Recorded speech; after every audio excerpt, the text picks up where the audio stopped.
अब भाई ये कमांडो या सायरन नहीं सवारे परिवार को, तकलीफ तो यही है। हम किसी और के घर में जाके रहें ये तो बात अच्छी नहीं है, अपने घर में रहना ही सही है। अब देखिए रानिया में वो इतने समय से नहीं आए, आप देखिए कितने टाइम से नहीं आए।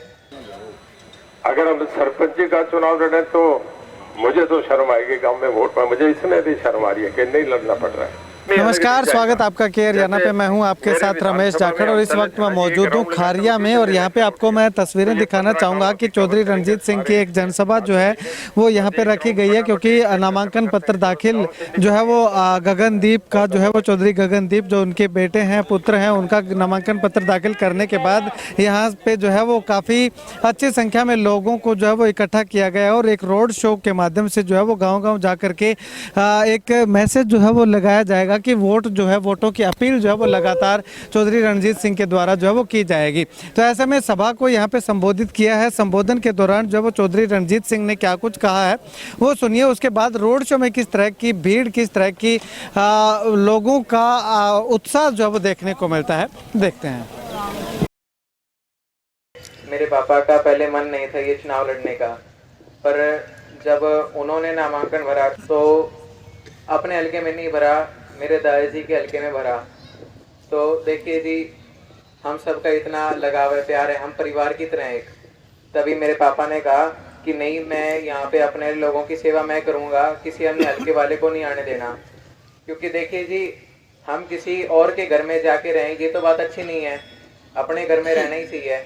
अब देखिए रानिया में वो इतने समय से नहीं आए, आप देखिए कितने टाइम से नहीं आए। रानिया वो मेरे ख्याल में लड़े ही नहीं आज तक, कोई नहीं लड़ा ना जी उनके परिवार में। तो देखिए जी, हमेशा चौधरी रणजीत सिंह जी लड़ते आए हैं, जब भी चाहे वो हारे हैं चाहे जीते हैं, हमेशा आपके बीच में रहे हैं।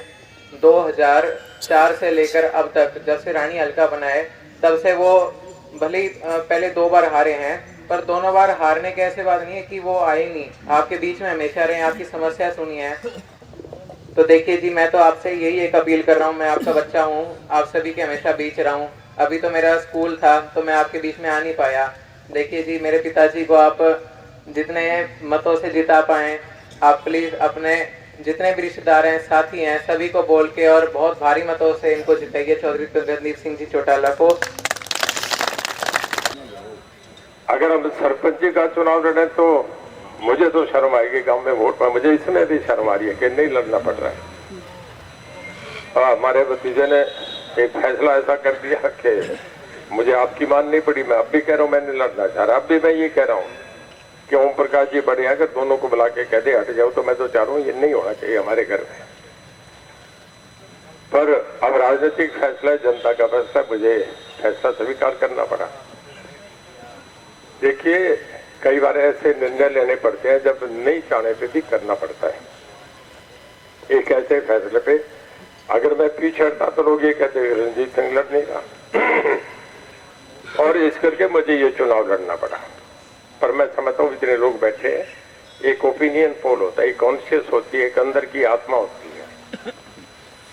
चाहे इस गांव में है, चाहे वो इलाहाबाद हल्का, चाहे डबवाड़ी काला नहीं, चाहे पूरे हरियाणा भर में लोगों ने जब ये इंटरव्यू टीवी पे, मीडिया पे देखते हैं, मुझे बहुत लोगों के फोन आए, हाईकोर्ट के वकीलों के फोन आए, मीडिया के साथियों के फोन आए कि रणजीत सिंह जी आपकी बात तो 100% ठीक है, पर आपके परिवार के बच्चे ऐसी क्यों नादानी करते हैं। मैं कहने का भी कोई समझाए थोड़ा ही लगता है, बच्चों के फैसले हैं। तो मैं तो नहीं चाहने के बाद मुझे चुनाव लड़वाना पड़ रहा है।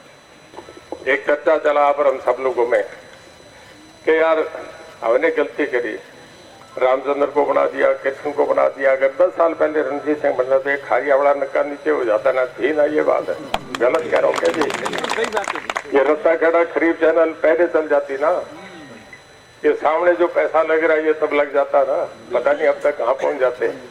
10 साल पीछे है ना, 10 साल पीछे भी आज हम यहाँ पहुंच गए। तब आइए सारे काम होते। एक बहुत बड़े षड्यंत्र के नीचे रणजीत सिंह को मेजॉरिटी एमएलए होके भी पीछे रखा गया। आज मैं खड़ा हो गया।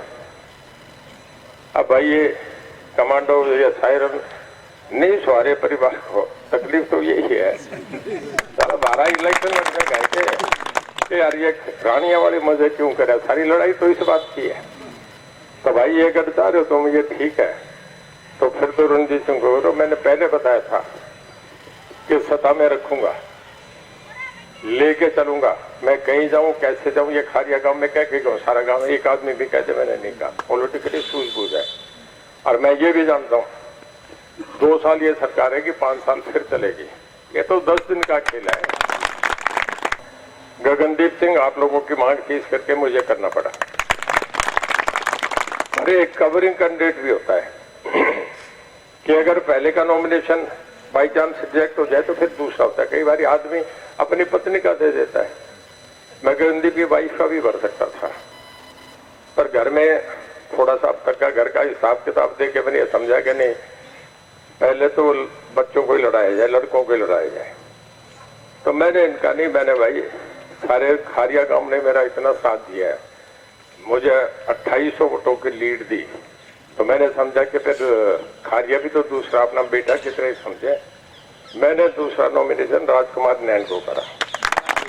पर अगर कोई कानूनी दाव पेच ऐसा आ जाए तो मैं इस करके आपको पहले क्लियर कर रहा हूं कि भाई अगर राजकुमार भी लड़े तो आप ईमानदारी देखो, फिर गगनदीप और राजकुमार में फर्क नहीं करना।